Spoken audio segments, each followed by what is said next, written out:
Well, good morning. If we get everyone to take their seats, we can get started.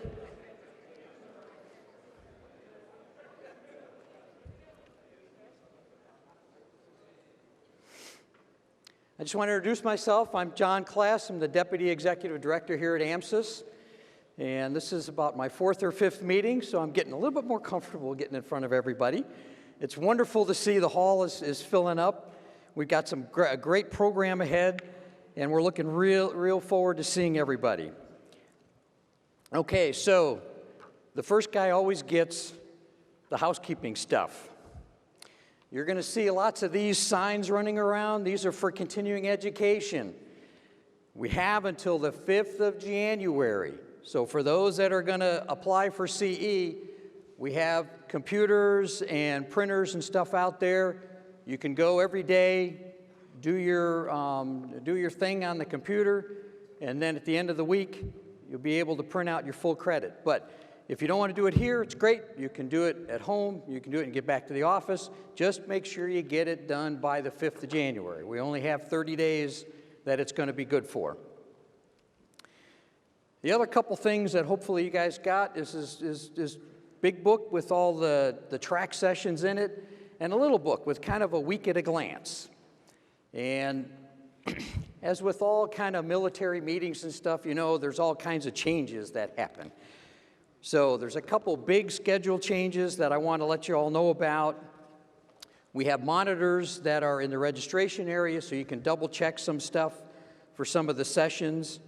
Let me get to the right page. Okay, so for today, we will have Vice Admiral County, Executive Director of AMSUS, is going to be opening things up. And then we will have Vice Admiral Bono will be giving us a talk. She's the new Director of the Defense Health Agency, which is a change from what's in the little book, just so you know.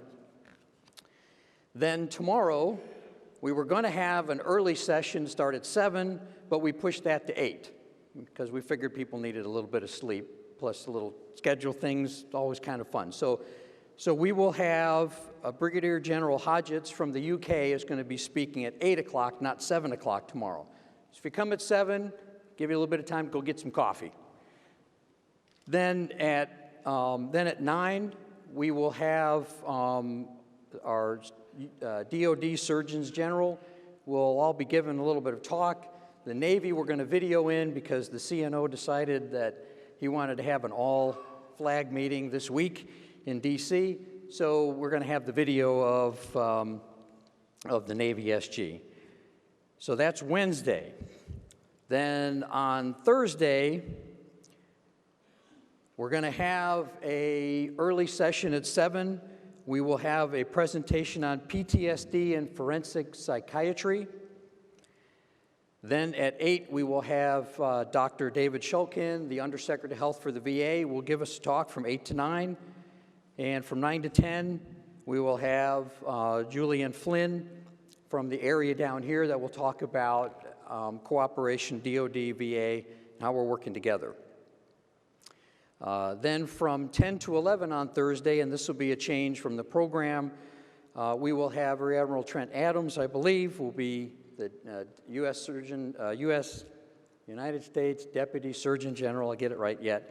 We'll go from 10 to 11, give us a little talk, and then Dr. Woodson will give us a talk from 11 to 12. That's Thursday, and then the Friday program stays the same. Okay, everyone got that? Everyone gonna remember all that? If not, check the monitors, it's all there. Okay, so other item of business, cell phones. We are so attached to our cell phones. At least silence them. There's been studies that are out saying if you turn your cell phone off, you'll be healthier. So that's what I'm told. So be healthy this morning, turn it off. If you have to make or take a call, please don't disrupt everybody else, but go out into the hallway to take care of that. Okay, the other thing is please remember to wear your badges. We don't have badge police that are going to be checking you and going into every room, but please wear them so that we can at least be aware that you are part of the meeting. Again, once more, make sure you get your CE done on time. Okay, so now without further ado, we'd like to go ahead And if everyone would stand for the arrival of the official party and remain standing until after we retire the colors. So the order of the official party this morning, first we have Vice Admiral Mike Cowan, AMSUS Executive Director.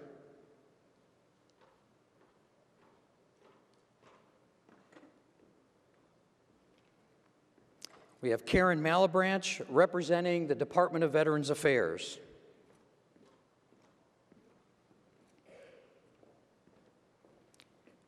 We have Vice Admiral Raquel Bono, the new Director of the Defense Health Agency.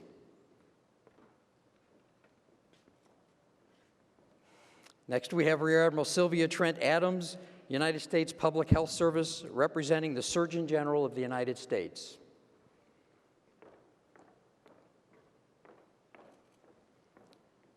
And big day for the Army coming up this week, but we have Major General Peggy Wilmoth, representing the Army Surgeon General.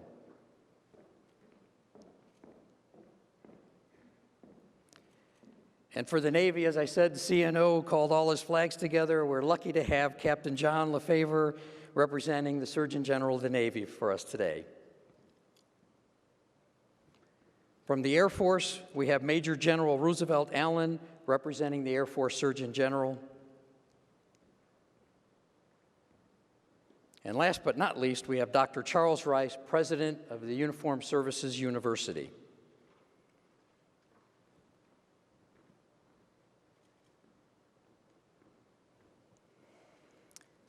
Color Guard, advance the colors.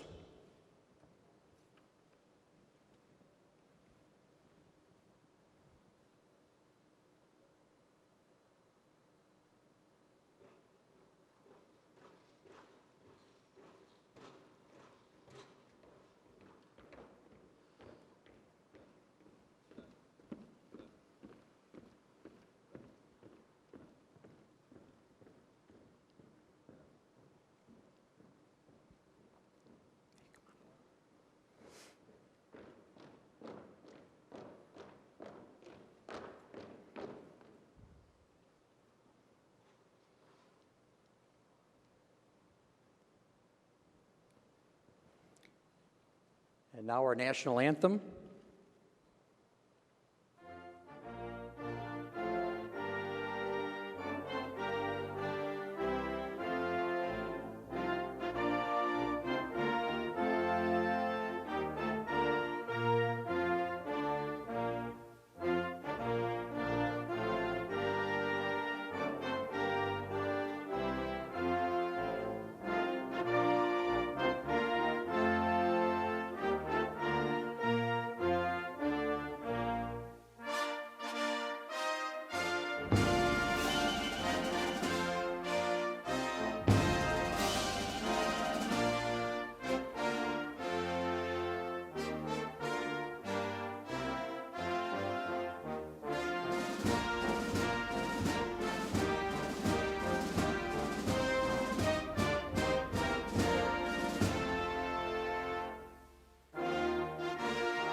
Let us pray.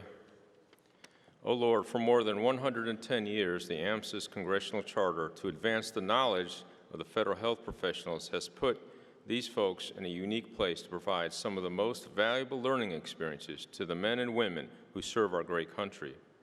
We have all been touched by and experienced the blessing of the countless professionals who have developed this truly strategic new normal and excellence of medical care in the DoD, Department of Veterans Affairs, Department of Health and Human Services, the Department of Homeland Security, and the federal prisons, and the many nations that are partnered and represented here.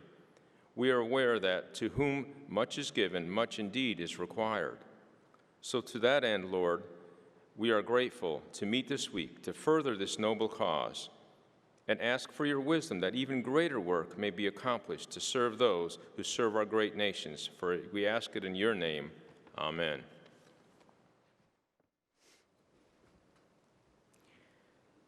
Color Guard, retire the colors.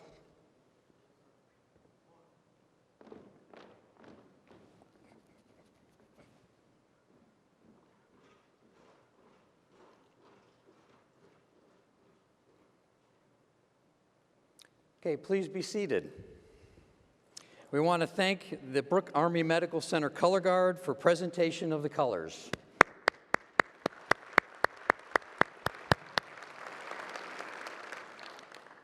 At this time, it's my honor, and not just because he's my boss, to introduce Vice Admiral Mike Cowan, was the 34th Navy Surgeon General from 2001 to 2004, and for the past 4 years has been our leader at AMSUS, our Executive Director, Admiral Cowan. Thank you, John. Welcome. So nice to look at it at another AMSUS meeting and see all the VIPs from federal agencies in the United States, multiple nations elsewhere, attendees and exhibitors and sponsors. We have been doing this for 124 years. AMSUS was founded in 1891. To put that in perspective, that was before the Spanish-American War. Lots of things have changed since then, but one thing has not changed, and that is medical professionals need the opportunity to meet, to share their professional experiences, to understand one another, to understand and learn about one another's organizations. And for 124 years, we have been a premier platform to do that. So I'm proud to be here. I'm proud to be meeting with all my friends, colleagues from all over the world, and I thank you for coming. I wanted to acknowledge the VIPs, flag and equivalent officers, and the audience. I can't. We'll be here all morning. I would like to call out Major General George Anderson, who was my predecessor. Where are you, George?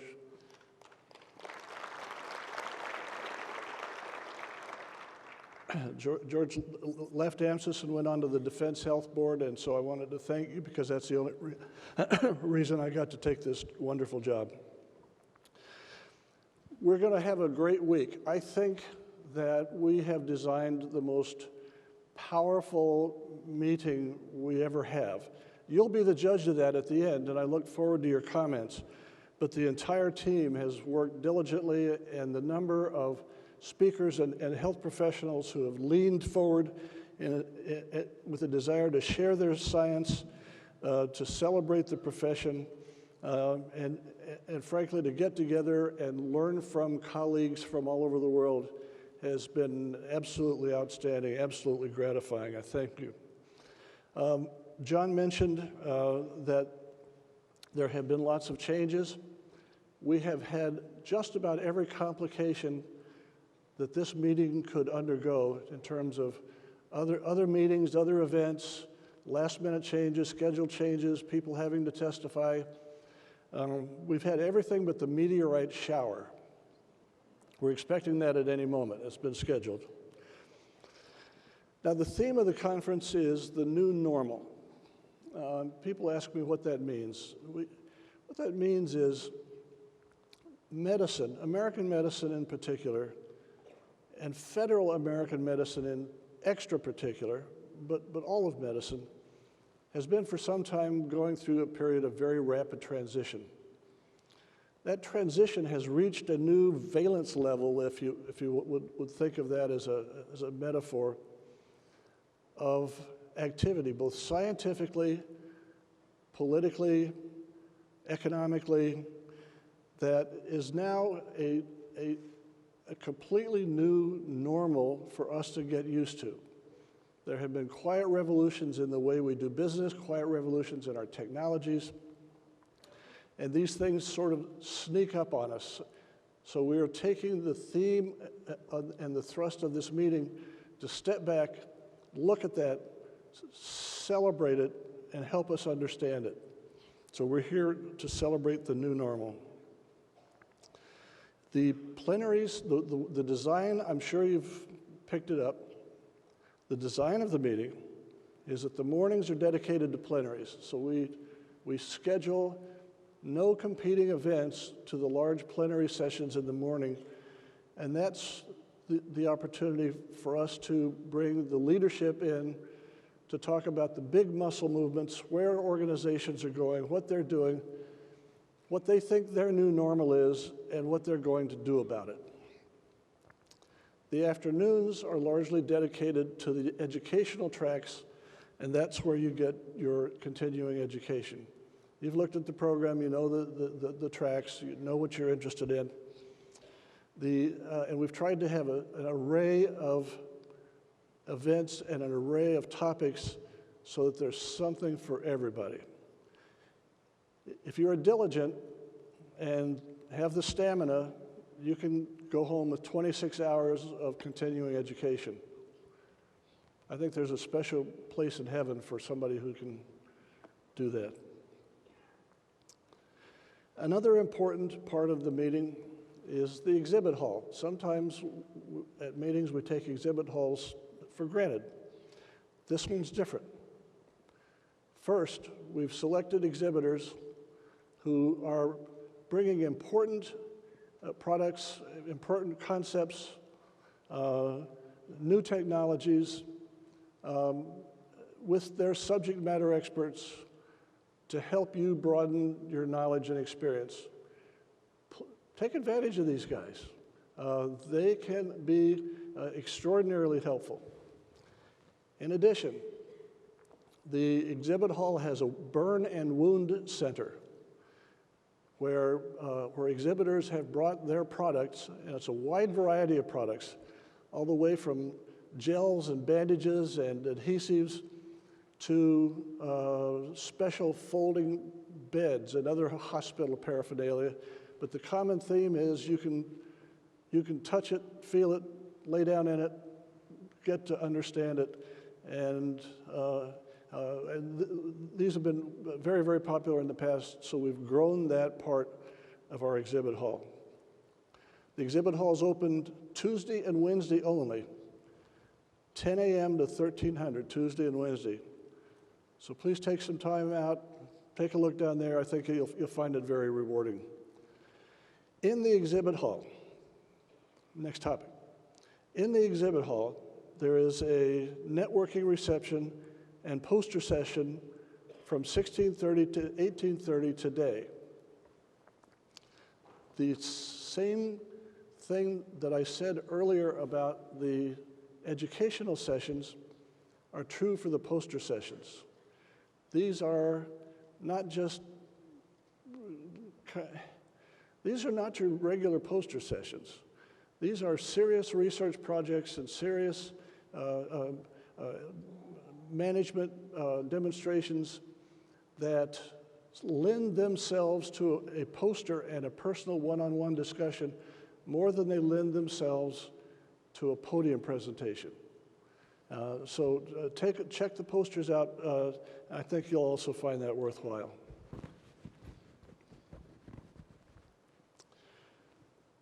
Tomorrow,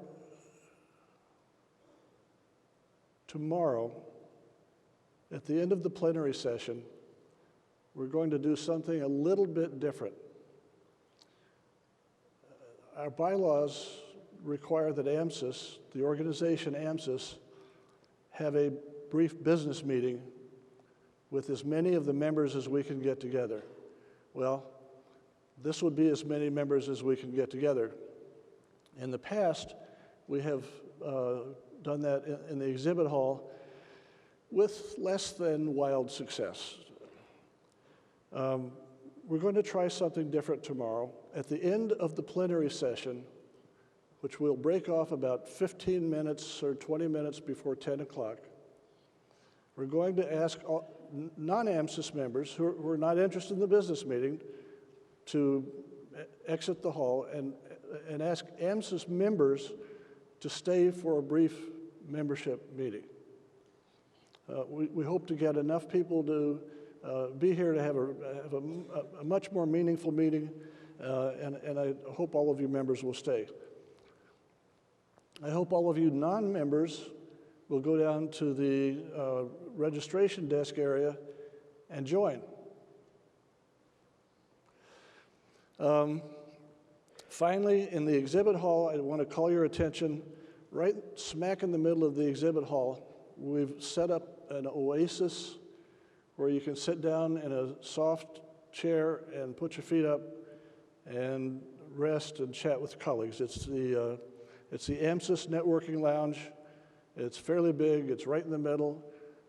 You're all welcome to come in and relax and take a load off your feet at any time. On Thursday at 1800, we have the annual awards dinner. This is always a highlight. The AMSUS annual awards are given out then, all but one actually. And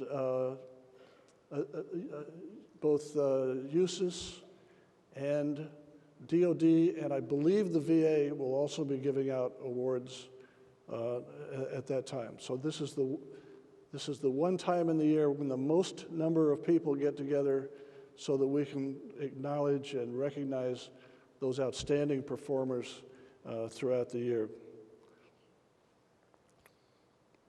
The one award that we are not giving on Thursday will be given Friday at noon when we have the ceremony that closes the plenary sessions. And that will be a very special Lifetime Achievement Award. And I encourage all of you to join there. At this point, let me recognize who made this happen. These things are not easy to put together. In fact, one of the things I've learned since I came into the job is how astonishingly difficult it is to put together a complicated meeting. So I want to recognize the AMSUS staff. They're over there, and I'd like you to give them a hand, please.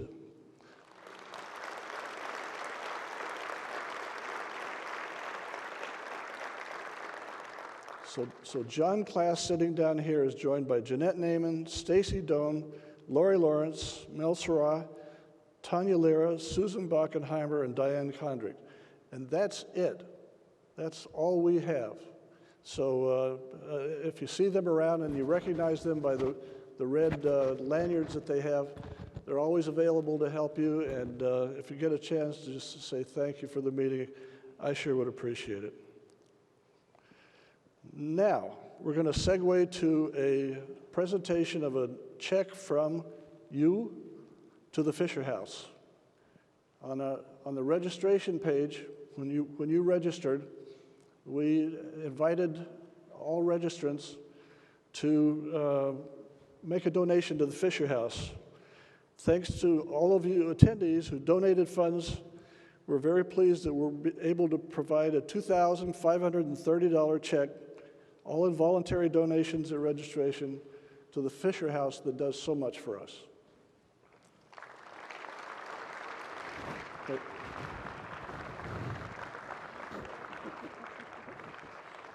What a team. We work as a team.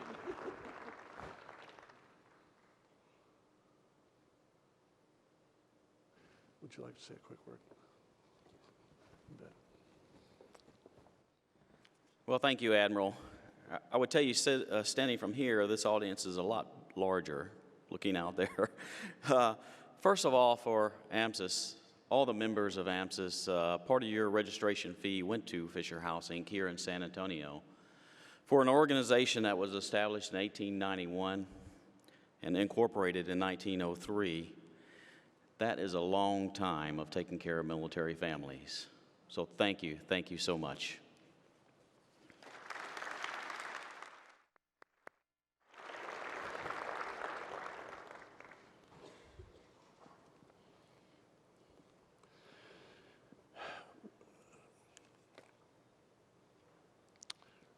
Back to the awards dinner Thursday. Those of you who are on active duty and retired or separated but have had military service, we invite and encourage you to wear your uniform. This is a celebration of 124 years, and to wear our uniform, particularly since we will be rewarding and awarding those people who have been the high performance for the year.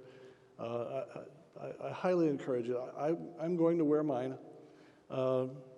Anyone who doesn't feel comfortable wearing the uniform, okay, but I would encourage you to wear your small ribbons, just as a show of force for the military. At this point, would the international delegates please stand and be recognized?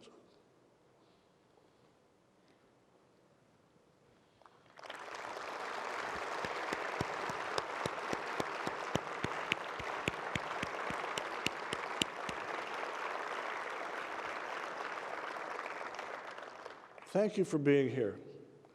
Over the past couple of years, we have successfully integrated the entire membership of AMSUS.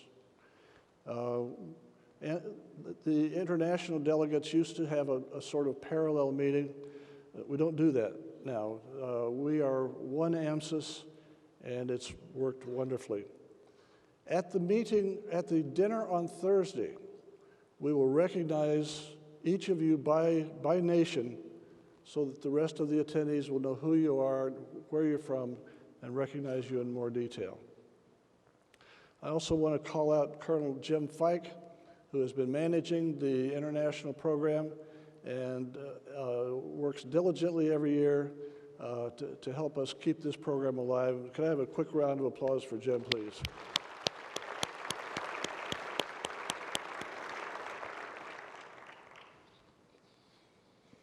Now, an introduction wouldn't be complete without a word from our sponsor.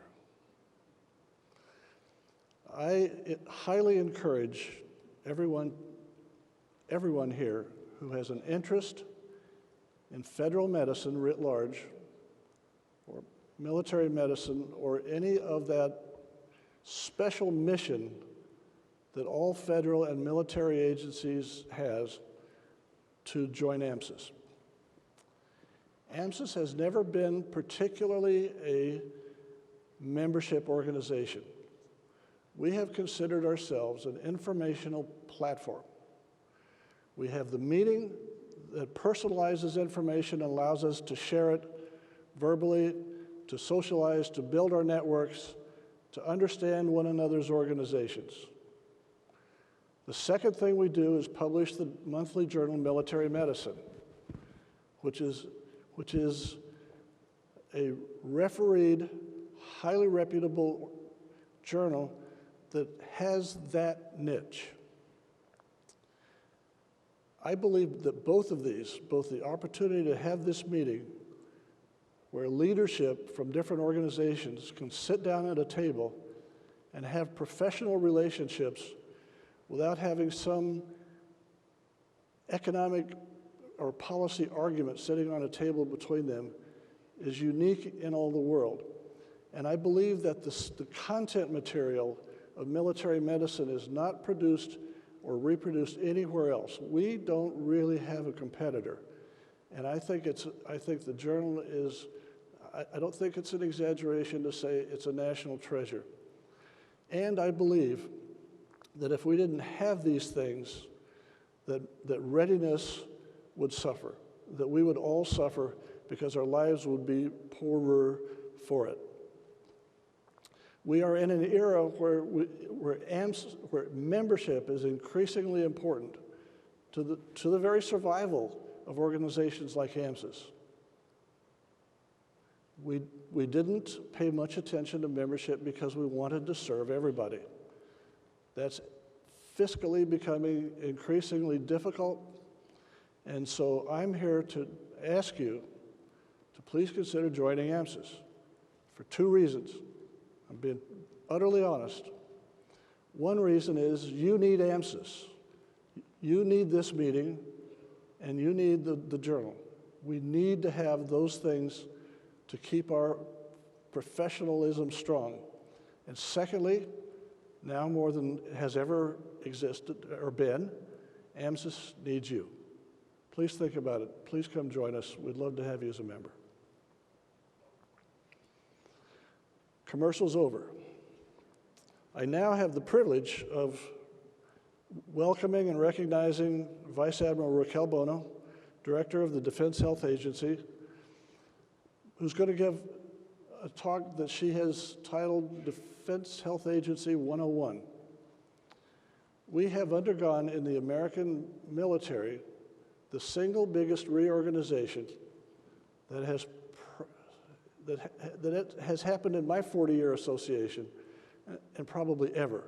That's the formation of the Defense Health Organization with consolidation of common services, which have already begun to be, in my view, spectacularly successful at overcoming perverse disincentives, accidental disincentives for the system to be efficient and deliver the best health care that we possibly can.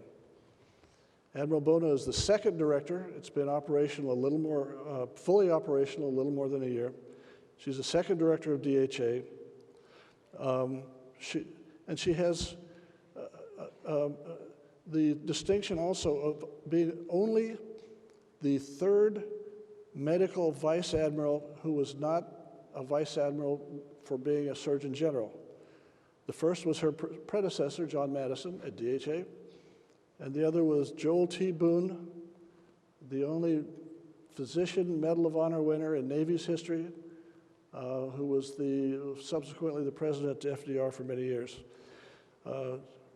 Rocky Bono was also my neighbor for many years, and she and her husband and I, they used to help me shovel out my long sidewalk when we got a heavy snow. So I've always been a fan of Admiral Bono, and it's my privilege and honor to invite her to the stage and to invite the official party to come with me and take a seat in the front of the audience.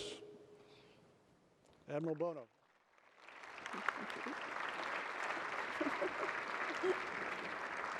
Thanks. See how cleverly we did that? We did the handshake, and while that's happening, all these other people are exiting stage right. So, if it's okay with you, I'll stand here, because oftentimes when I get behind a podium, I kind of become invisible, and it looks like there's a box talking. So I'll stand out here if that's okay with you. And unfortunately, I won't be standing in front of my slides. Let's see.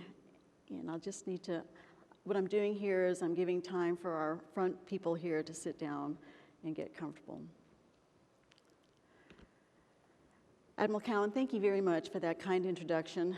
Really the highlight of that introduction is that he and I were neighbors for a few years in Bethesda. And at the time, he was the Surgeon General. I happened to be the executive assistant to, or actually I was one of the directors in the hospital there at Bethesda. And I remember that when we moved into the neighborhood, I was a little starstruck. I mean, I was a captain, an 06 at the time, and Admiral Cowan, of course, is a 3-star. And so I told my husband, you know, we'll just kind of be quiet neighbors, and we won't do anything out of the ordinary. We won't draw attention to ourselves. And no sooner than I say that, and we'd emptied out all the boxes, the doorbell rings, and I thought, well, you know, who would be ringing our doorbell? It must be some kind of emergency. My husband goes to the door and looks through the peephole, and he goes, "It's the Surgeon General." I said, "You answer the door." But it was a real pleasure to be there at the time, and I learned a lot from Admiral Cowan as I've continued to learn from him. I wanted to put in my own plug for AMSUS, if that's okay, because I was introduced to AMSUS when I was a first-year resident, actually as I was an intern, a surgical intern at Portsmouth. And at the time, it was my father, who was a reserve officer, medical corps officer, who attended AMSUS, and he encouraged me to attend this meeting. And at the time, it was in Tidewater in Norfolk, Virginia. And I realized that when I went to my first AMSUS, that it was a wonderful opportunity to meet a lot of different people, because as an intern, I really had a very narrow view of what military medicine was all about.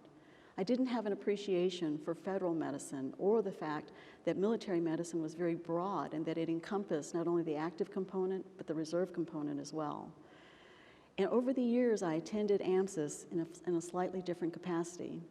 As a staff officer, I found that I had an opportunity to use AMSUS to network with my colleagues from other services. And that was a lot of fun because oftentimes that was the one time when there was enough downtime that you could actually talk across the services, exchange ideas, and create new ideas or new opportunities for going forward and finding ways to work together. Later on, I came to AMSUS just prior to me going to PACOM as a PACOM surgeon. And what I found at that time is that AMSUS allowed me the opportunity to work with my international colleagues and counterparts. And as I found going to AMSUS just before taking over as the PACOM surgeon, that I eventually would meet some of those international delegates, colleagues that I had met here at AMSUS, and I'd meet them in my travels. So coming here today and being able to tell you about the Defense Health Agency is another opportunity that I have for sharing information with you as colleagues, as military colleagues, federal health colleagues, and also international colleagues. So again, I would encourage you to leverage the opportunity that you have here. For those of you that are in the military, U.S. military, this is a great opportunity to reach across the aisles and work with your sister services and hear what's going on there. This is also a great time to meet with the international representatives that we have here, and I really have found that to be a wonderful part of AMSUS. And then, not because I have too much of a vested interest, but I would encourage you also to look at the poster presentations and the scientific presentations that are there. There may be a few people in there that I might have sponsored to get here, but notwithstanding, it is a wonderful way of seeing the work that our military health system has done.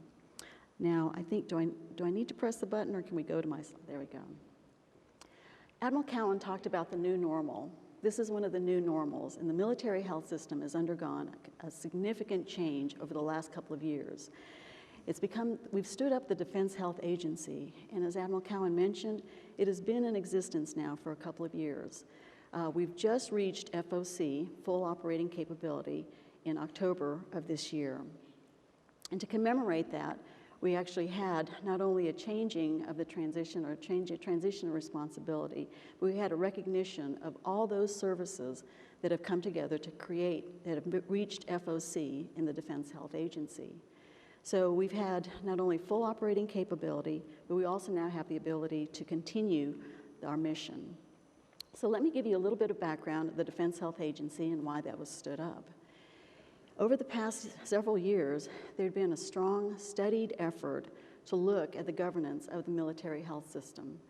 And one of the things that was observed is that we had an opportunity to really optimize our efficiencies and our effectiveness if we looked across the services and identified those functions and capabilities that we were already doing. So as you'll see here, what we identified were 10 areas that we brought together as shared services, bringing together the assets, the expertise, and some of the funding from the different services to create these 10 shared services. But at the same time that we did that, as we began to bring these shared services together, we were also stood up as a combat support agency. And with that stand-up of the combat support agency, what ended up happening is that we saw that with these shared services, not only would we be able to better support the military health services and the delivery of the care that they were providing, both in garrison and forward deployed, but we also realized that we could provide direct support to the combatant commanders in an operational setting. So we really wanted to make sure that we were going to continue that and grow that during our change of responsibility this past November. You can see the high level of interest that the Defense Health Agency has taken. I mentioned the MHS governance and reshaping that and bringing together the 10 shared services. This was all done under the memorandum that was issued by the Secretary of the Defense. And at the Secretary of Defense level and the DepSecDef level, there's a very high interest and a desire to make sure that we are fully successful. And this goes to show the significance of this new organization as a Defense Health Agency and what the military health system is doing to really optimize and become more timely in how we support healthcare in our military health system. I like to use this because it really defines what this is all about and what the Defense Health Agency's mission and vision is: to create a medically ready force and a ready medical force. And if you think about it, that's what everything that we do is aimed for. I conveniently have that as a bumper sticker down at the bottom, so it's on every slide in case you forget. For 2016, since taking over as the DHA director, the 3 areas that I'm going to be concentrating on to make sure that we have a medically ready force and the ready medical force is that we're going to look to make sure that we enhance the support to the military services, the military health services, in what they do to deliver the mission and to provide care. To provide care not only within their MTFs, but also care when forward deployed. It's a real key thing, because one of the things that we've demonstrated in the last 10 years of war is that when the services are able to work together and take care of any of our patients, we are so effective. And if you look at how we treated our casualties in these last few years, you'll note that there was not one service that did all the work. Rather, it was all of us, from the very front lines where injury occurred, to resuscitation, stabilization, and then being able to transport patients safely back to a higher level of care. Our ability to move patients from the front lines back to definitive care in sometimes less than 48 hours was something that had never been done before and could only happen because the services worked together. So now, as we move towards the interwar years, we need to really look for ways that we can continue to amplify and apply those lessons learned during the war and continue to find ways to support our military health services. I mentioned earlier, too, that one of the benefits of standing up the Defense Health Agency is that we now could organize ourselves in such a way that we could provide services directly to the combatant commanders. And as a PACOM surgeon, I really see that this would have been a great benefit to have at the time when I was a PACOM surgeon, because while I worked across with the different services and the service components in my particular combatant command, it would have been very helpful to be able to draw on organized and centralized support. And to that extent, the way I see the Defense Health Agency is very similar to the DLA, to the Defense Logistics Agency, or DTRA, or any of those other combat support agencies where they have organized themselves to provide direct support to the operational commanders. And finally, one of the other areas that I'm going to be spending time doing that, and it's really in support of my first 2 priorities, is optimizing the operations of the Defense Health Agency. As we've brought together different people and other assets and other resources and expertise from the services, I realize that we have a great opportunity to spend some time really making sure that we create an organization that minimizes the gaps and decreases the overlap. And so we'll be optimizing the DHA so that going forward, we can continue to work at a very high and very optimal level. You know, I'm going to apologize in front. Unfortunately, now I realize that as the Defense Health Agency Director, none of my presentations are ever going to be without an org chart. This is the first one. Unfortunately, you've got pictures there. What I'd like to do is point out our leadership team. And Mr. Guy Kiyakawa is my Deputy Director. He will be joining you later on in this week. I believe he'll be coming in tonight, and so he'll be representing the Defense Health Agency for the rest of the week. I give you this picture because I want you to interact with him, and I've already given him guidance on where he needs to be able to position himself so he can get the maximum amount of time in interaction and networking during this week. To my other side there is my Chief Master Sergeant Botera, who is my senior enlisted advisor, and he is also in the audience here. And I would encourage you, right there, he's standing up here at the front. I would encourage you to touch base with him as well, especially as you hear some of the topics that I talk about. If you have some ideas and you'd like to share some of those, please get with Chief and let him know. Of course, you always have access directly to me, and I'm always very interested, as I'll ask you later on more formally, in your thoughts. Down below, you have the directors. Now, here's what's very interesting of my directors here. I've got three of my directors are actually directors for the shared services. In the other three, the other shared services I have distributed with some of the other directors here, and we'll go into that in a little bit. And then off to your right is General Clark, who is the acting director of the NCR, the National Capital Region Medical Directorate. And that's one thing that's another piece, another nuance, a new thing that we introduced with the change in the MHS governance, and that's the enhanced multi-service markets. That conveniently was my position prior to taking the DHA director's job, but I'm going to spend a few minutes telling you about the EMISMs and why you want to be paying attention to what we're doing in the EMISMs. Here's the other organizational chart, and then I promise I won't give you any more things like this, okay?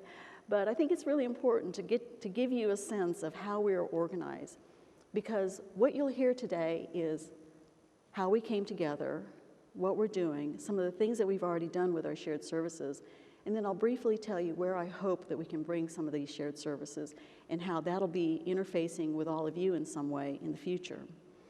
What you see here on the organizational chart is you see how we are associated with the Assistant Secretary of Defense for Health Affairs, and that's the navy blue rectangle that you see there, reporting directly to the Secretary of Defense. Beneath the Defense Health Agency, then, you see the various areas and the different functions that we have.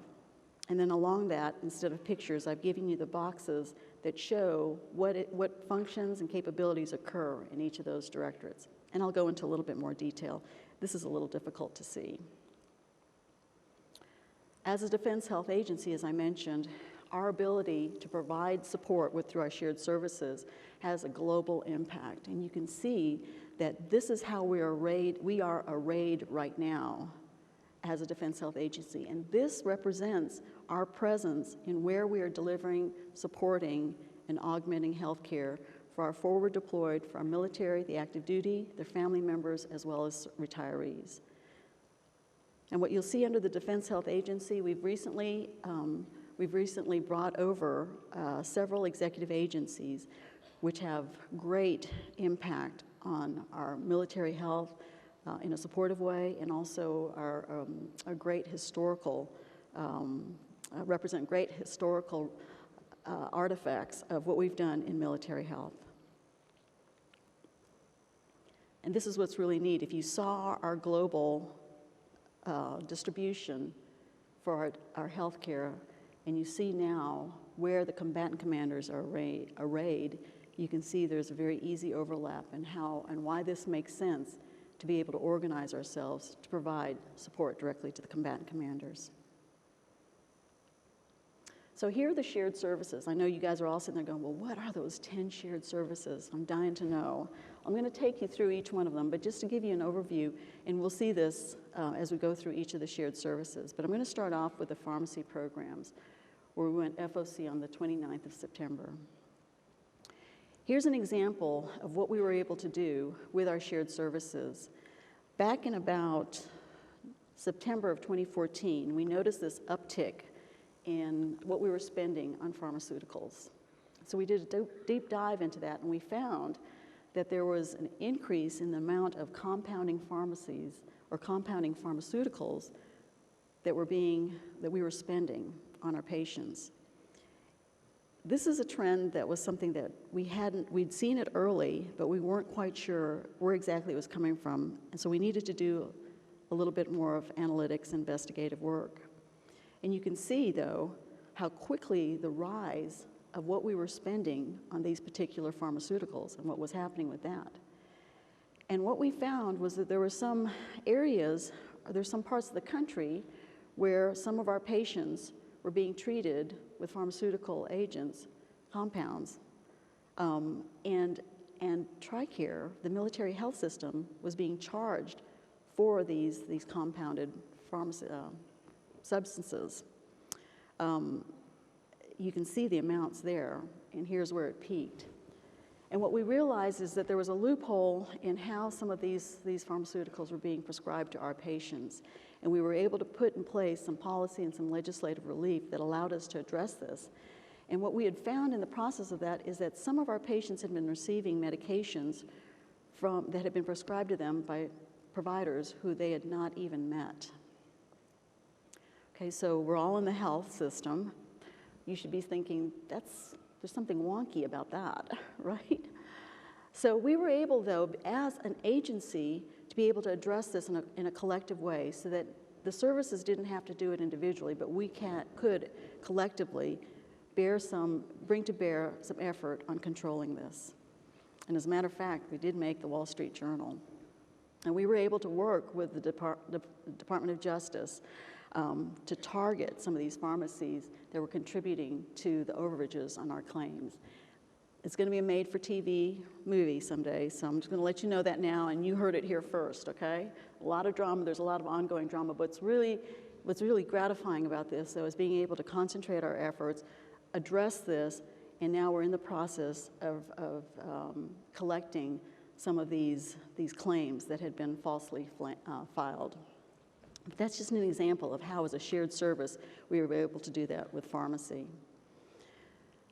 Where we're going next with the shared services and pharmacy, we really want to optimize how we take care of our patients and how they receive their medications. So we're looking very carefully at what we can do to make it easier for our patients to receive their medications, how we can enhance the home delivery, how we can make it easy for not only our providers but other providers to write prescriptions and directly get them into Express Scripts, who are our partners in making this happen. So we're looking at this as an opportunity to improve the delivery of our care for our patients and make this something that's a benefit that enhances their quality of life and their health benefit. As a combat support agency, having a shared service in pharmaceuticals is also extremely important, because when you need to mobilize a large amount of pharmaceuticals in a short amount of time, we're in a position to make that happen.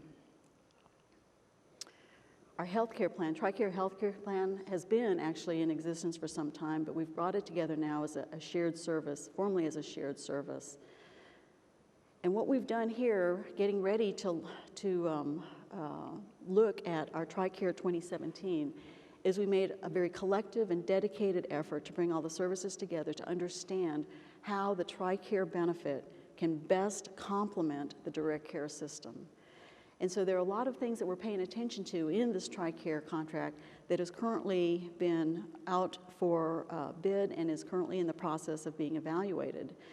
And from that, we've learned that if we can work together more closely and understand the nuances of each of the services and how they deliver care in their respective areas, that we can create contracts that are more patient-centered, that are more dedicated and focused on where the patients need to receive their care. We're also trying to leverage our contracts so that we can introduce more timely, more asynchronous care, and also care that optimizes and exploits the use of telemedicine and other electronic media to deliver health care. In this process of putting together our TRICARE contracts, we rely very heavily not only on the services, but also our stakeholders and our beneficiary groups. And so one of the things that I'll be doing as the new director is enhancing even more my interactions with the medical service organizations and the veteran services organizations, because the information that we get from those organizations that represent the military is so important to us. I'm sharing with you here a word cloud, and this is from the National Military Family Association. They had done a survey of some of their membership and asked them for some feedback on a particular topic that we were trying to understand a little bit better within the Defense Health Agency. And by putting this word cloud and taking their comments, what it did is it gave us an idea of what was a priority for them and how they perceive the care or their access to care from us. And as you can see, if you're not familiar with word clouds, how that works is when you take free text comments and you put them in a word cloud, the word cloud adjusts the font so that the largest font represents the strongest comments or the most frequent comments you receive. So I think you can see even back from the back of the room, the one thing that they talked about were appointments. Well, that's a real strong demand signal to me. And so we want to be very responsive to what our patients are telling us, and this is one of the ways that we're doing that. So we'll be using that more and more to get that feedback from our patients. Here are some of the things that we've done as a result of that. We really want to make sure that as we're assessing access to care, that while we may be using metrics, we want to make sure that they actually represent what our patients' experiences are. And so while we may think that having an appointment within a day and a half meets our metric, if our patients are saying that they need that within a day, we need to reconcile that. We need to be responsive to that. We also are looking at how we're delivering the care in terms of the hours of availability and where our clinics are located. And then being able to standardize how our patients access care from not only the direct care system, but when they need to go out into the network to get their care. So here are a couple of things that we are doing as a result of the feedback that we're getting from our patients. And we continue to ask for that feedback. Here's an example of what happened in the National Capital Region as we were listening to our patients and hearing what the response was. The purple jagged line is the performance that we had with our access to care for our third next available appointment within 24 hours. And that's one of the standard metrics that we've used because that's also what large military health systems like Kaiser Permanente use to assess how well they're making their care available to their patients. The small green line on the bottom was our target. And you can see the purple line shows, and this is in the National Capital Region, the swing, the variability shows you that our process was really out of control. And so as we got better understanding of what we were doing or not doing correctly, we were able to finally bring our access down to 1 day. So on any given day, our third next available, you can get that within that first day. And that's something that's extremely important to us as we meet the timely needs of our patients. And this was something that we heard loud and clear from our patients. Part of our TRICARE reform is to increase our transparency. And that graph that I just showed you, those are the kind of graphs that I'm also willing to show our patients because they need to know how we see ourselves as well. We're also looking at ways that we can do this on web pages that make it fully available to our patients. And quite honestly, if anybody wanted to do any additional analytics on our performance, then they would already have access to that data. It just so happens, too, that we're in an environment where healthcare reform demands that kind of transparency, so we want to be leaders in making that happen. Our patients, and you see that as the bottom bullet, our patients expect it. They expect it, but they also deserve that. Here's an example. This isn't I borrowed freely from somebody else. This is a hospital in the DC area. But it's something like this where we hope to be able to create that kind of transparency that people can go in there and see how we're performing, even if our performance needs improvement. Because what we've found is that if we're opening those portals of conversation and dialogue with our patients, as they see this and our performance, they're also more likely to help us find the solution for what we need to be doing. Health information technology is another area, our shared service, and this is very big, as some of you probably know. We recently led a contract for the new electronic health record. This is so exciting. One of my previous jobs was to be the electronic health record functional champion. We now have a support group because I know that Major General Roosevelt Allen was the next EHR functional champion, and we have a lot of shared trauma on that because that was one of a very big undertaking, but it has been a very successful undertaking thus far because we've been able to award a contract to obtain a commercial off-the-shelf product that has been used in other healthcare systems. And this is really neat. We built into the requirements in the statement of work what we wanted from our vendor to make sure that we were continuing to get the best in the performance of the product and that we would get the upgrades in a timely fashion. The other thing that we wrote into the requirements is that it had to be interoperable. We had to be able to use our system so we could interoperate with not only the private sector, but also the VA and other federal healthcare entities. And this is extremely important. And then the other thing is, as I mentioned earlier today, some of the work that you're going to see in our poster presentations downstairs represents very rigorous scientific analysis of how we're taking care of our patients. The new electronic health record will even make that more streamlined, as we'll be able to use that as a tool to help us with our research. And in that research, our whole goal is improving our system and improving the delivery of care to our patients, whether it's it's in our military treatment facilities or whether we are forward deployed. Our new functional champion is Dr. Bill Roberts, recently retired from the Navy.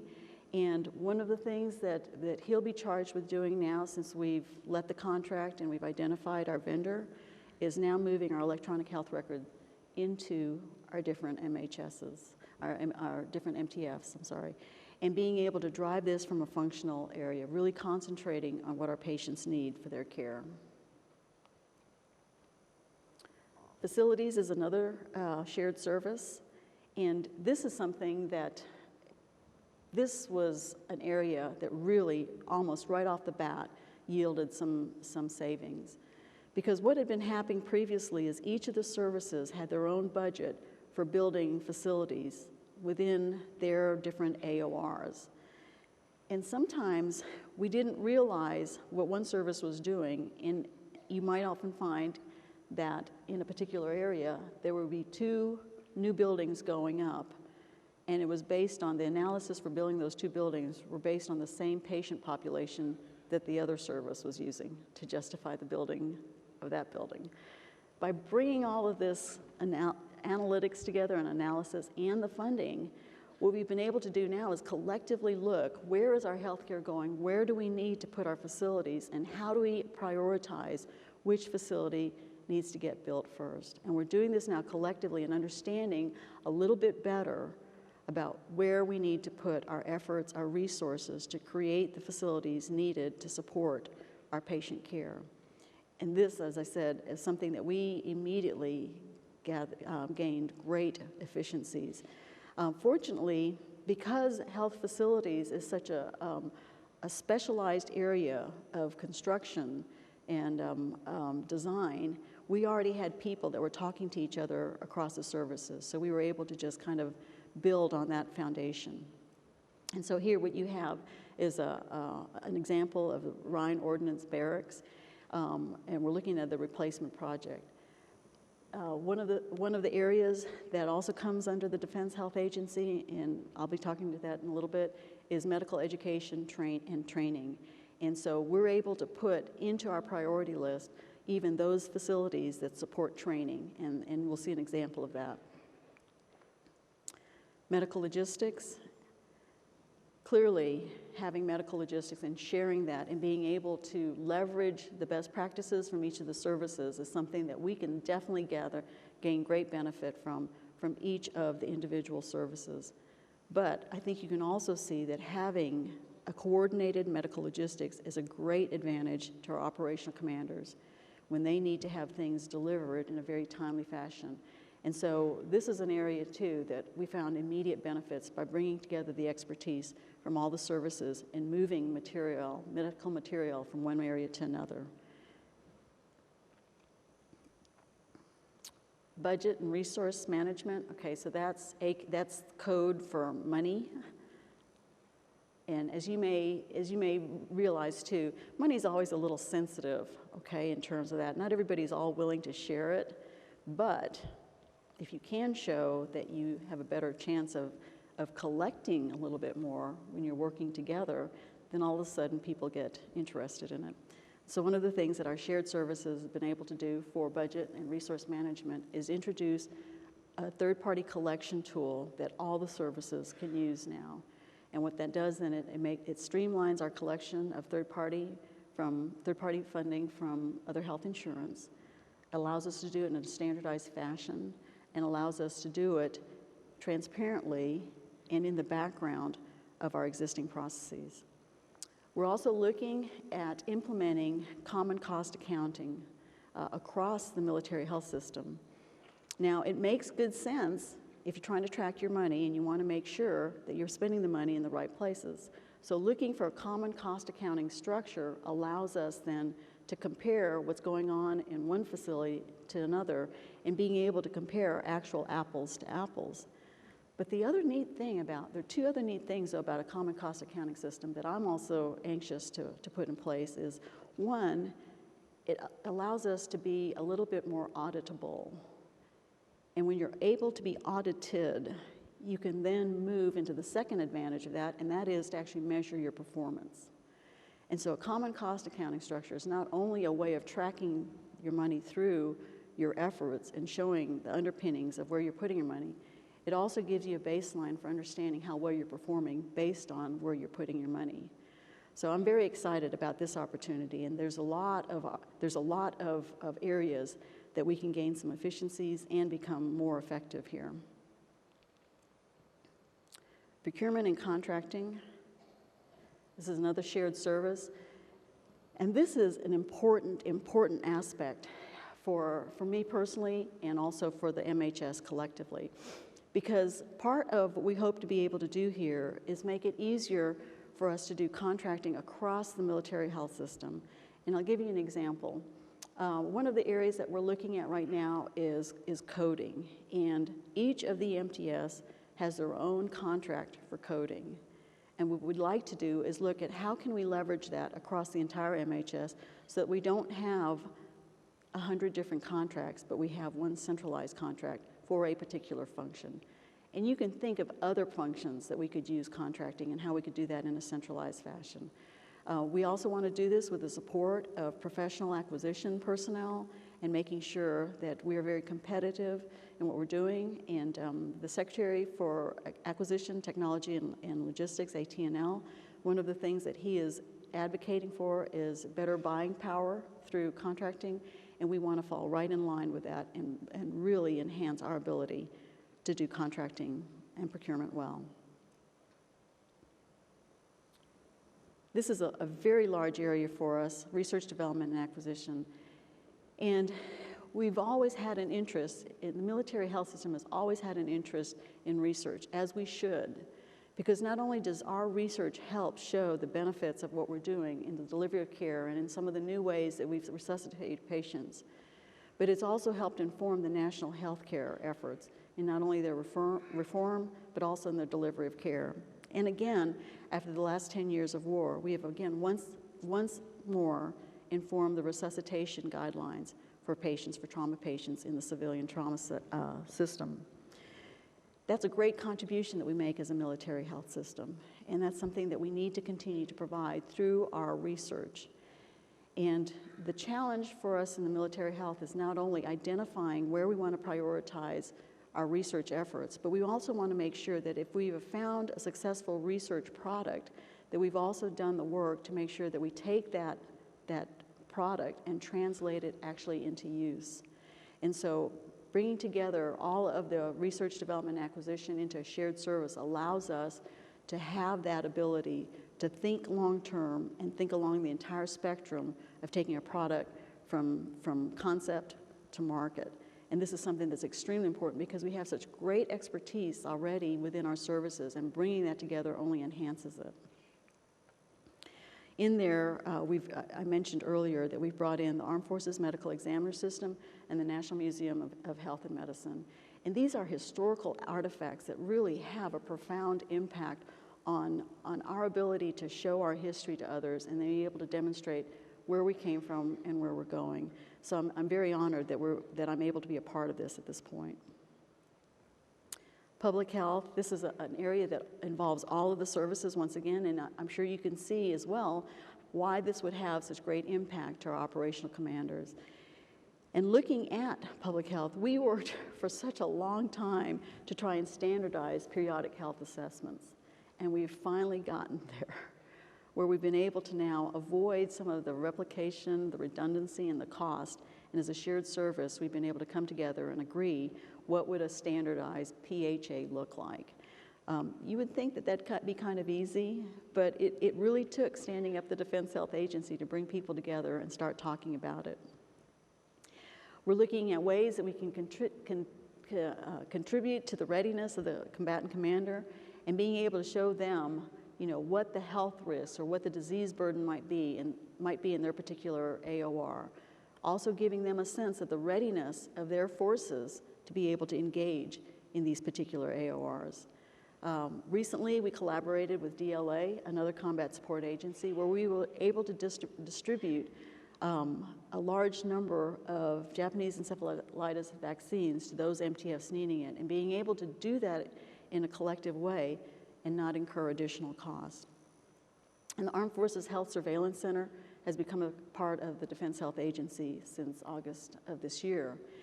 And I bring that up because there are, if you look at the combat support agencies, there are certain combat support agencies that are strictly support agencies, and then there are combat support agencies that have an intelligence capability.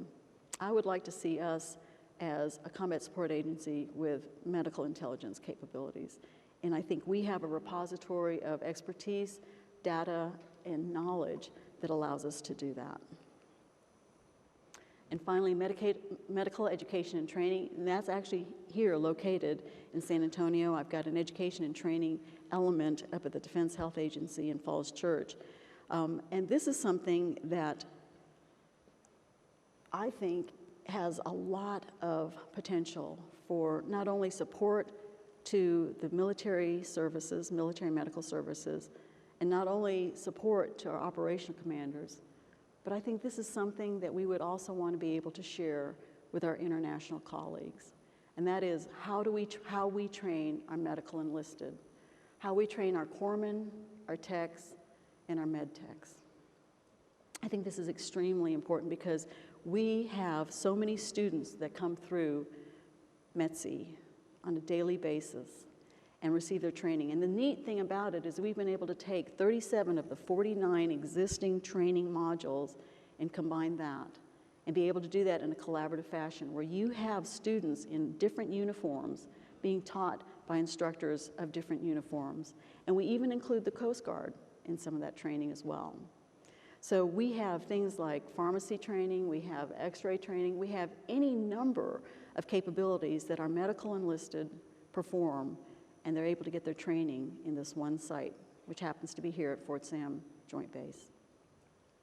And this is exciting because in the last 5 years of war, our medics and our corpsmen and our med techs have come from METC. And our survivability and our success in handling our casualties is a direct reflection of the training that our medical enlisted received here at METC. This is very powerful work that's been going on here. And we need to take this to the next step because one of the things that we're paying attention to in METC is how do we professionalize the education and training of our medical enlisted. And so we're working very hard to identify those courses that we can give them some kind of college credit or credit towards a degree and make sure that they're accredited and they're accepted by the largest number of institutions. So whether our medical enlisted decide to pursue a degree while they're still in uniform or beyond, we want to make sure that they're well prepared for that. I mentioned the multi-service markets, the EMISMs, enhanced multi-service markets. What we did is we looked in the areas where we have at least 2 services providing care to nearly the same population. We also found that if we looked at them, we saw that about 45% of our direct care dollars and our personnel and our patients were located in these 6 areas. The 6 areas that we started out with are the ones in the red stars. And then we looked and saw that both Fort Bragg and San Diego on the coast, the 2 stars there, while they were a single service, they had large populations and they had other MTFs that could be organized as if they were a market. So I mentioned to you that the National Capital Region was the market that I ran.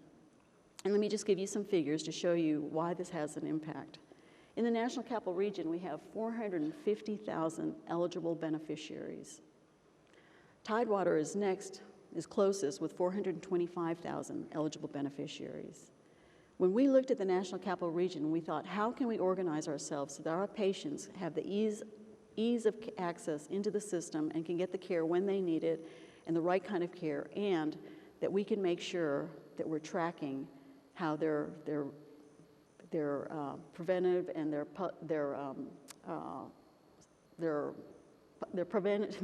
preventive health was being handled. Because we realized that part of what we need to do is be able to take care of some of those primary care needs and minimize the need to go into the ER with a condition that's not well controlled.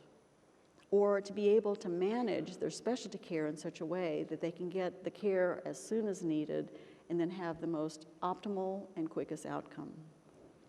So we looked here in the different areas, and what the DHA hopes to be able to do is to continue to provide some analytic support, but we want to make that more robust so that we can actually show the performance of what's happening in the markets and then being able to allow them to make some decisions based on the analytic support that we give them. And this is extremely important. I showed you the word cloud, and while that's kind of a soft analytic tool, it still gave us information and helped support a decision that we were trying to make. By being able to look at our patient care through the market lens, what we were able to do in the National Capital Region is we were able to create the conditions so that if a patient was enrolled in one of our MTFs in the National Capital Region, it meant they were eligible for care in any of our MTFs. And one of the great examples that I'd like to use about, and I think I might have that, is our performance here on the dashboard. And I know this is really, really busy, but what I'm trying to show you here is by color graphics that if we can organize our metrics and organize how we assess our performance within those markets, then we can start identifying best practices. In this slide, I'll point out that green is good, but blue is much better. So blue is kind of like the platinum. Red on this slide, of course, needs improvement, and yellow means we're moving up there, or we're still in limbo. But when you have that kind of descriptor and you can look across the board, then you can start to see where your areas of opportunity are. And it's this kind of analytics that we want to be able to provide to the enhanced multi-service markets so that they're in a better position to respond to their patients' needs.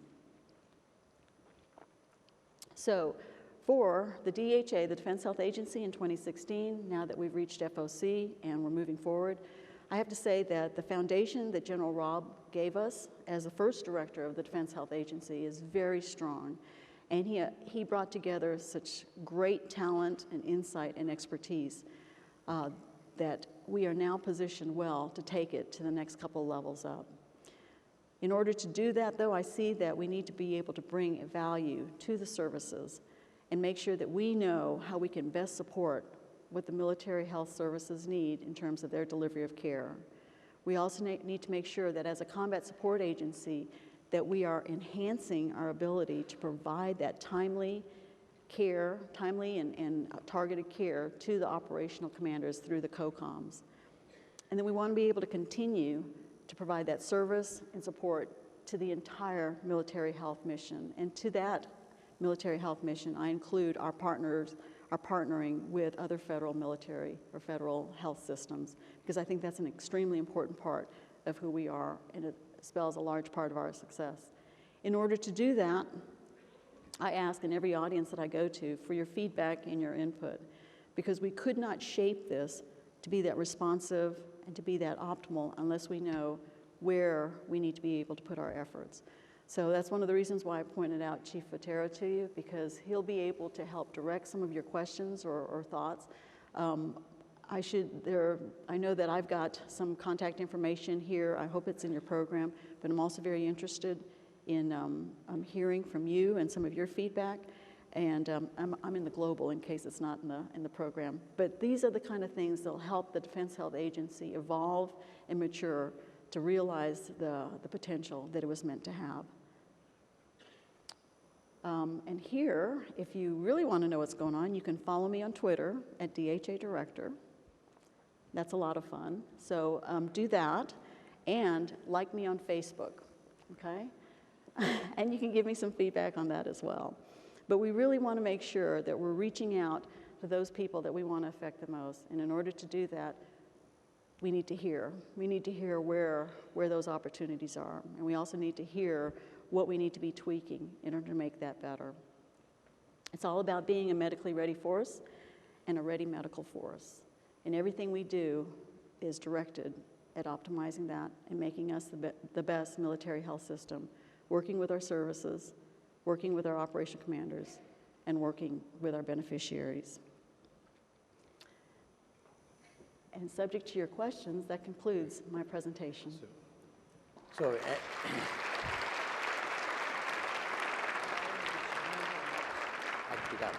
so, Admiral, something has happened at AMSUS that doesn't normally happen. Oh. We are so ahead of schedule Oh, okay. that we have plenty of time for questions if you'd be willing to take some questions. I'd be delighted. So, questions, we've got a couple mics we're bringing around, so if you just stand up and let us know what questions you might have. This is the interactive part.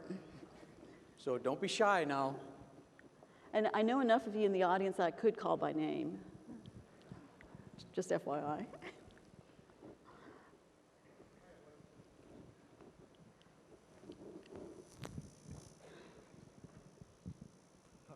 Mike Cowan, I was up there a little bit ago.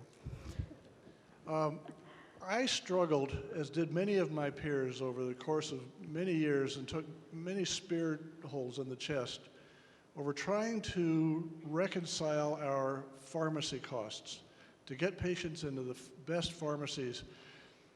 You guys were able to resolve that issue to a very acceptable level with lots of savings in a short period of time, and I thought that was a very good personalizing story that showed the power of DHA. Can you share that with us? Yes, because I think that there's a lot of behind-the-scenes maneuvering on that. We track our costs, we track our expenses. We find where our costs are going up, and what we noticed is in the pharmaceutical that we were spending more and more at a much higher rate than we had in the past. We could always account for inflation. We could also project when we might increase our costs because of a new arrival of a medication. And this was out of bounds. This was totally out of what we'd normally expect to see. And when we did a deep dive into that, what we found, it was a particular brand, it was a particular type of pharmaceutical that was driving up our costs. And that was compounding pharmacy. Now, for those of you that don't know what compounding pharmacy, it's an alternative way of delivering medication. And it's oftentimes used in folks who may not be able to take pills or may not be able to swallow. So it's something that is used oftentimes in a topical fashion. And what we found in that is that several pharmaceutical companies were taking medication, primarily pain medications, and putting them in a medium such as lotion or cream so that it could be used in a topical way. But we found that because of the current rules on pharmaceuticals, that you only had to have one element that was FDA approved in there.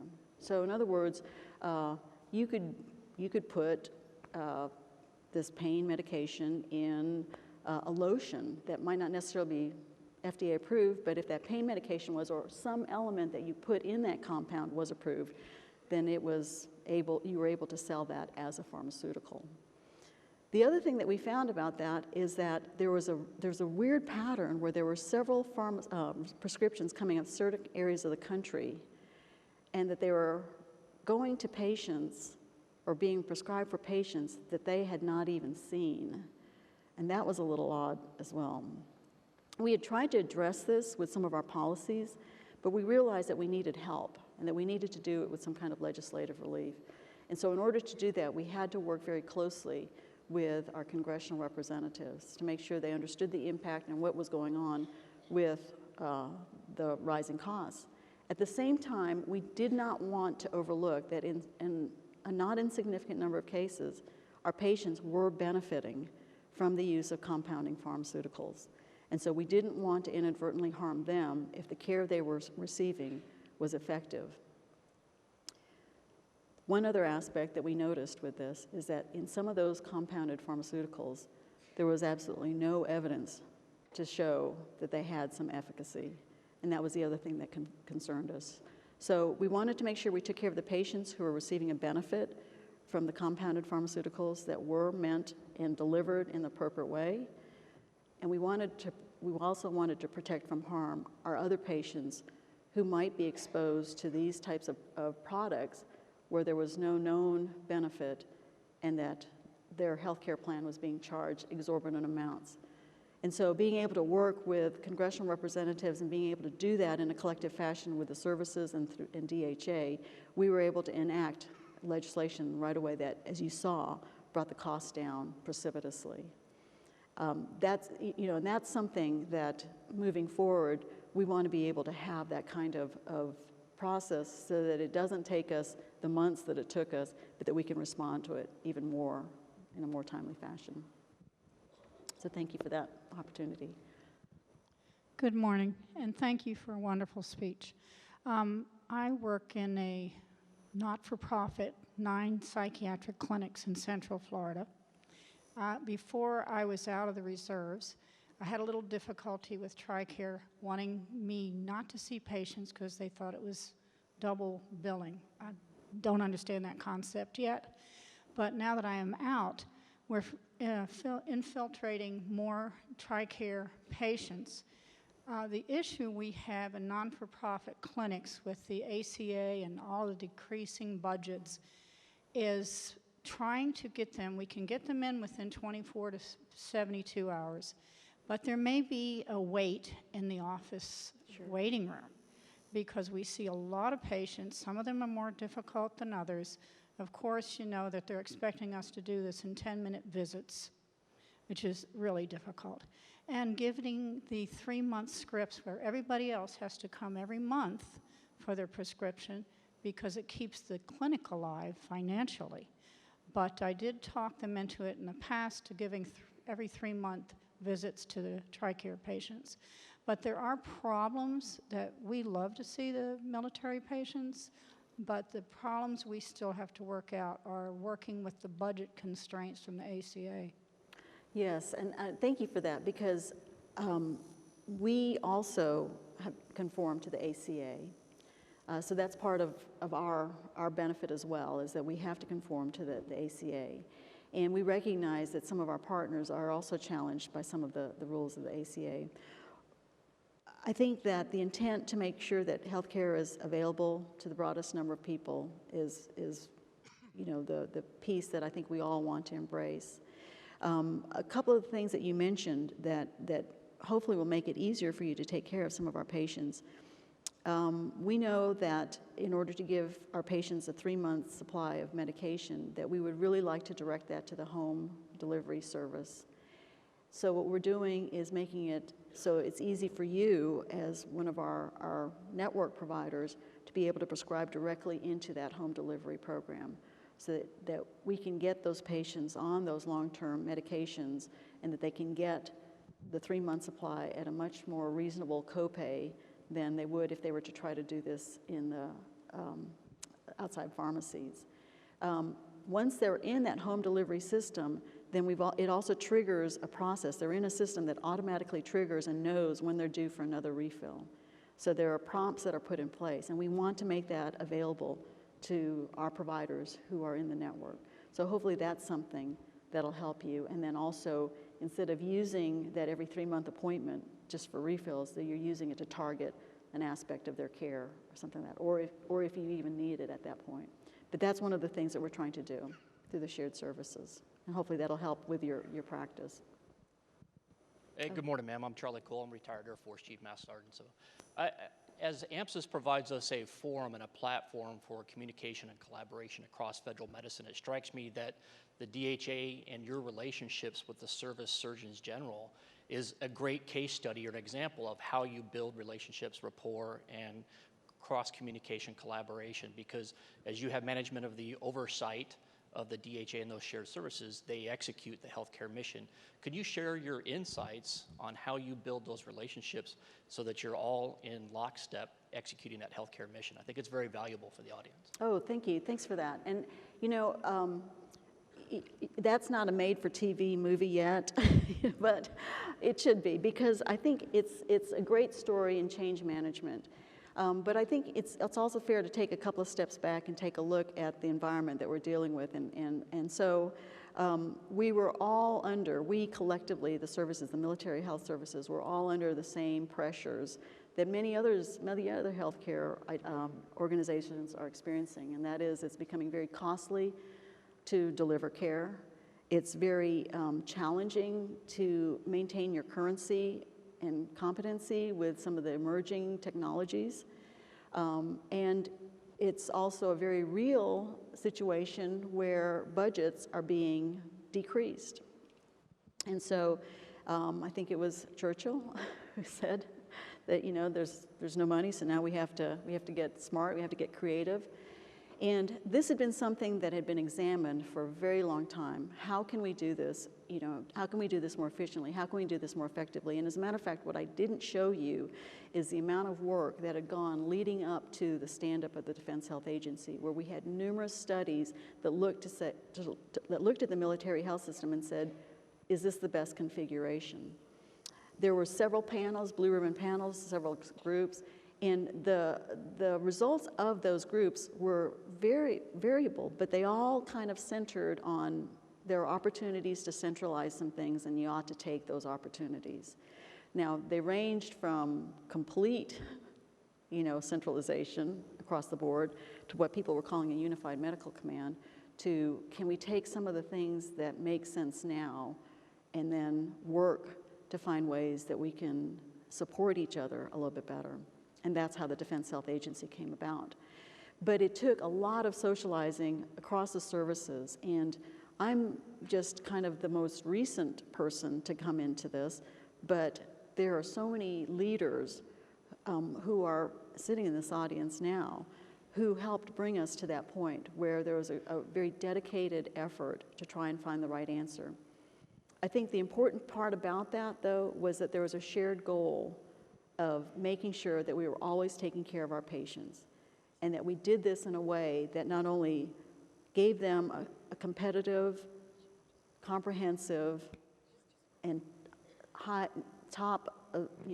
standard care in our MTFs, whether in the United States or OCONUS internationally, and could we find a way to be even more effective with how we delivered care in the battlefield?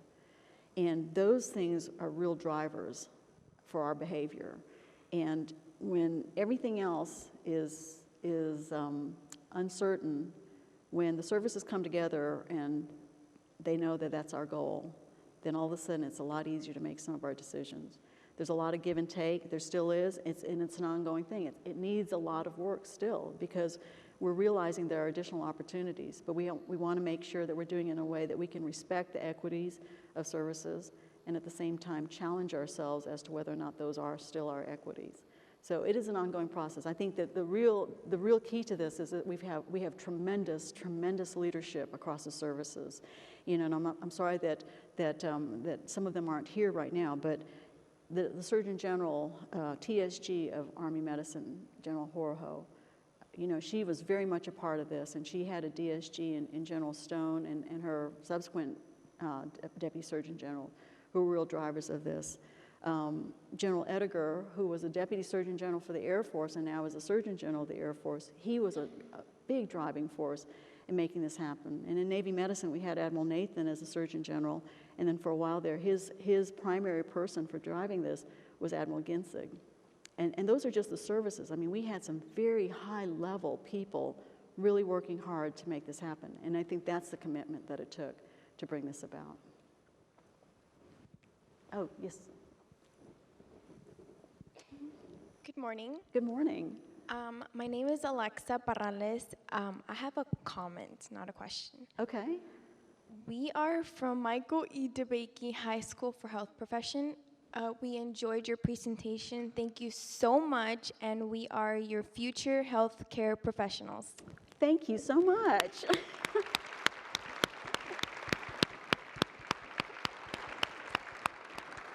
Well, thank you for attending, and another great example of how AMSUS can help set someone's career in motion. So if I can help in any way, please let me know, and congratulations for being here. Good morning, Admiral. Hey, Joe. Joe Grace, a recovering Navy medicine CIO. You got some more work to do, I think. Yes, ma'am. So one of the questions that I have is everyone in the room here that's in uniform is soon going to be in the position of being a veteran and in the TRICARE position and in the VA. And as we look at transparency and bringing everything together, it struck me that there's a lot of things that still say CAC enabled. Mm-hmm. And yet out of our beneficiaries, 9.1 million of them don't carry CACs, and it's generally the people with CACs that don't need care because they're pretty healthy. So we have our moms and spouses and dependent kids and retirees, and yet we disenfranchise them by not giving them access to the best of our websites and the best of our services that are actually managed by the folks. And then the second component of that is that we have all this data we're collecting, and as Cerner comes in, boy, we're going to be a data-centric stuff. And we've got the clinical data repository with all this stuff that became the Roach Motel of data, where it went in but never came out. Yeah. So as we look at this, who owns the data? And how do we get the patient more engaged when we actually take away their ability to get to this amazing care that we have? As the new director of DHA, how do you see in the patient ownership of their data moving around in that transparency? And how do we get them, how do we solve that? Joe, thank you for that chip shot question. Yeah, thank you. You wanted to stimulate the conversation. Actually, that is something that I've spent a lot of time thinking about that, and I feel is really the driver for a lot of the things that we want to do with the electronic health record. I mean, the electronic health record, we've used that for the convenience of the providers and the care teams so that we can make sure that we have access to information, that we can keep track of our patients. But truly, the person that needs to own that and be active about that are the patients. And right now, if you think about how we started out with our medical records as paper charts, and then we've moved them into electronic, some kind of electronic medium, we've made it even more difficult for patients to get access to the information about themselves. And you know, part of our care is really looking at the primary care aspect and the preventive medicine aspect of their care, yet if they don't know how to assess their current status and respond to what's evolving in them physically and medically, then we really are not empowering them to be activated patients. So a couple of things. In the new EHR, one of the requirements and in the statement of work, we wanted to make sure that there was a module that allowed us to be able to set up that interface with the patients in a secure fashion. Because it's not only the security of the data that we want to make sure, it's the security of the patient's privacy as well. So that's one of the modules that we've asked for and that we received in our new electronic health record. The other thing is the data, and we have so much of that. I mean, we've got big data about our beneficiaries in the military health system. Now, I'm going to sound like I know a lot about IT. I just slept in a Holiday Inn, and that's how I know some of this, that and being the EHR functional champion. But what I discovered was that part of our challenge as a military health system is that we input our data in very different ways across military treatment facilities, across hospitals, across services, so that if we tried to retrieve that data, we would have to query it in a number of different ways. And that's very challenging. So one of the things that we've already put in motion here is how we're standardizing our clinical workflows. So as we're configuring our electronic health record system, what we're doing is we're also establishing rules of engagement that we've all agreed that for at least, and I think we're up to 800 processes that we've identified, 800 clinical processes, and I know there's probably somebody in the audience who will correct me on that, but we looked initially at 800 processes to see how we could standardize them. We brought the subject matter experts from each of the services together to help us configure the new electronic health record to meet certain processes, clinical processes, like how we admit patients from the emergency department, how we transfer them between the ward and the ICU, how we transfer a patient from the battlefield into our MTFs. We looked at those processes and we agreed this was the process that we were going to use, and this is how we were going to collect that data. What would be surprising, and this is what I learned, is that we would have at least 3 different ways to indicate somebody's gender. Yet if we didn't ask the question in the right way, we would never get all of the data or the information to tell us how many males or females we had taken care of with a particular condition. So that's one of the things that we're putting in place. We also asked for our vendor to be able to help us interface with our existing data warehouses.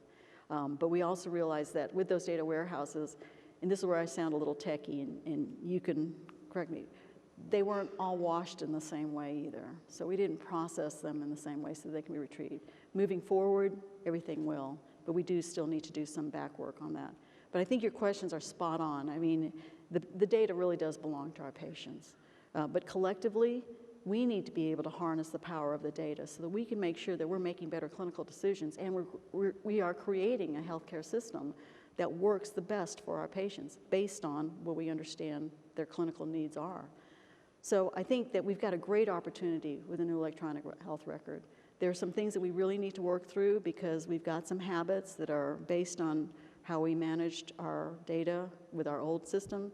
But I think moving forward, what's really neat about the electronic health record that we have, the click technology itself, I don't think is going to be very difficult. I think our providers, I think our end users are going to get to it. They're going to get it easily. That's not the challenge. It's how we configure it to really work for us that's going to be the challenge. And we've got a lot of really smart people working on that. But yes, that is like one of my primary to-do things on my to-do list. But thanks for that question.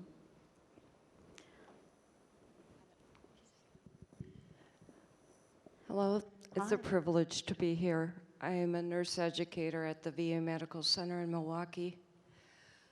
I would just like to ask you if you have thought about bringing more health promotion education to our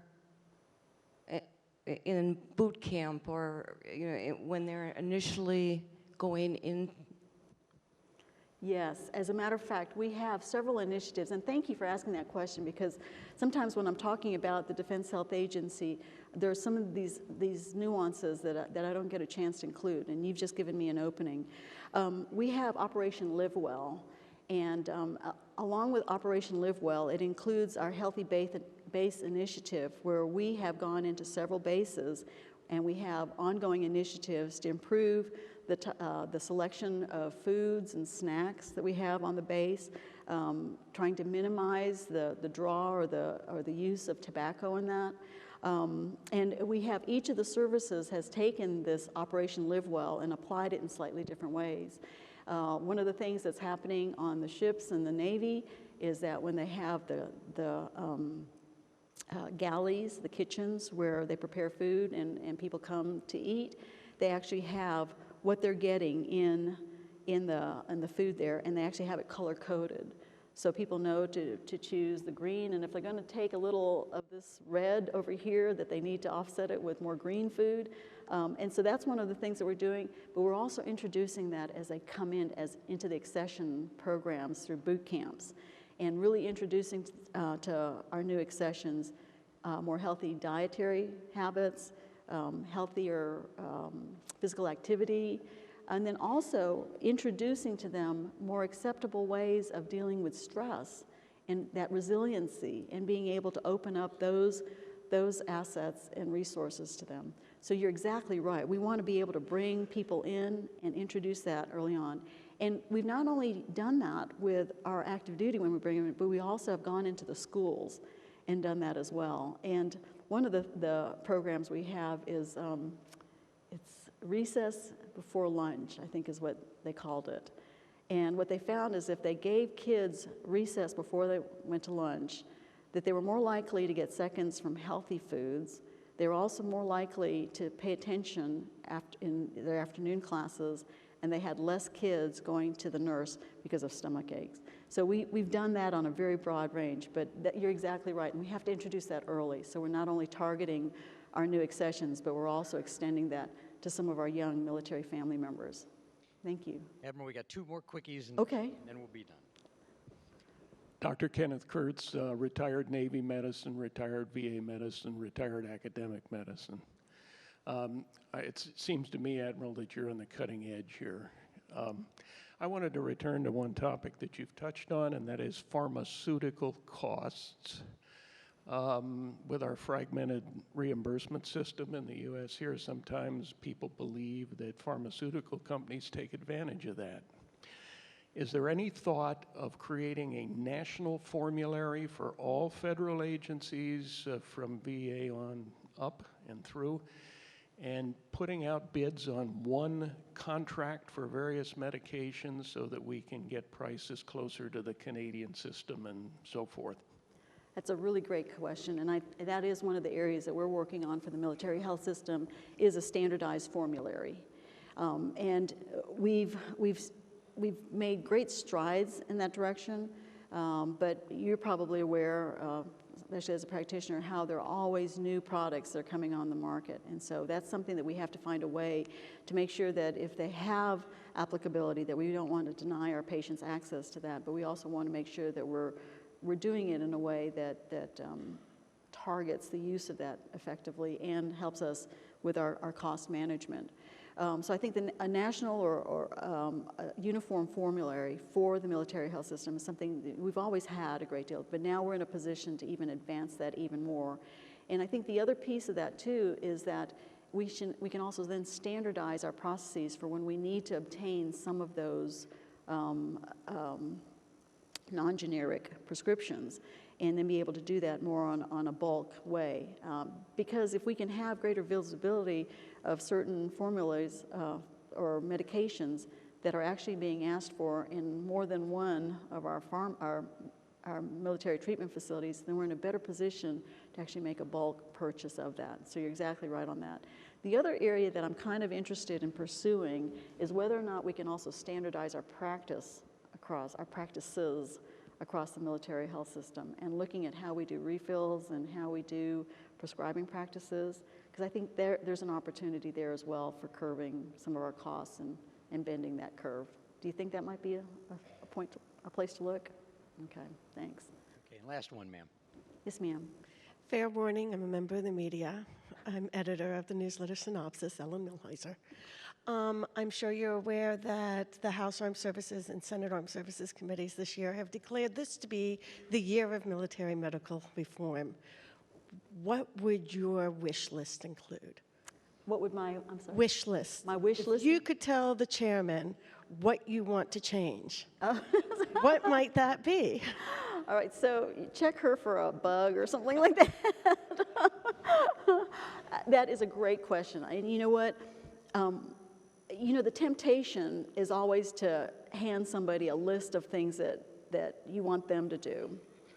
But quite honestly, I want to start with us first and make sure that we have the right policies and reforms already in place, and where we don't, modify those so they can better meet our patients' needs. I do believe that our patients continue and need to have choice, but what I would like to do is give them a system that makes it very difficult for them to want to leave us in the first place. And that's not to say that I won't depend on some of our network colleagues, because we need that. We don't have all of the healthcare services that we'd like to have in certain areas. So there's a great dependency on our civilian partners. So I think that what I would like to ask for is the ability to work a little bit more closely with our civilian partners and to be able to create the conditions where we can be more transparent with each other and that we can make more collaborative decisions together. And I think bringing back that together is going to be very powerful. I think we're creating that within the services, and we have an opportunity to make that even more collaborative and more joint because of the Defense Health Agency. And with that kind of synergy that we're creating there is then extending that to how we partner with others. I think that'd be a really important aspect of improving the care in our system. I very much appreciate our elected officials in their desire and their commitment to support us. And so in moving forward, I know that as the DHA director, I'm going to be very thoughtful in how I make these requests, but I also want to make sure that I'm able to demonstrate how we're taking a hard look internally and optimizing ourselves before we're asking for additional help. Thank you for that question. Thank you so much, Admiral Bono. That's been a great presentation, a great way to kick our meeting off. Can we have a big round of applause for her? Great.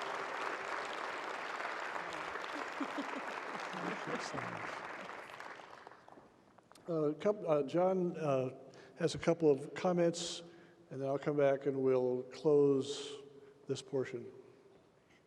Okay, so we're about ready to open up the exhibit hall. And for all of you who have been to an AMSUS meeting, you know it's an actual official ribbon cutting.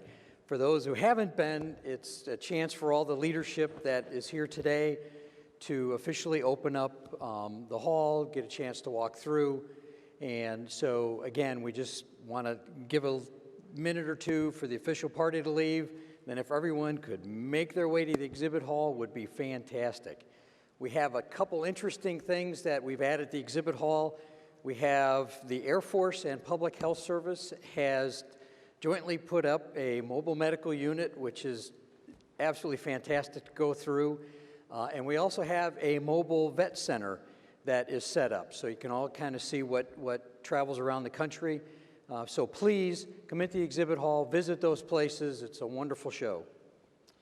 One final business. Would the HOSA students please stand up? I failed to mention them this morning.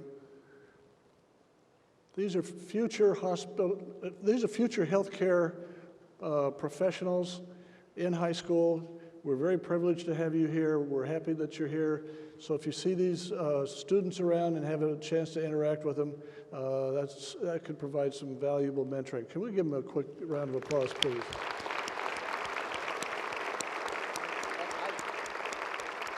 I told them all to ask you questions, so they will introduce themselves and ask you about your careers, which I know we're not shy about talking about.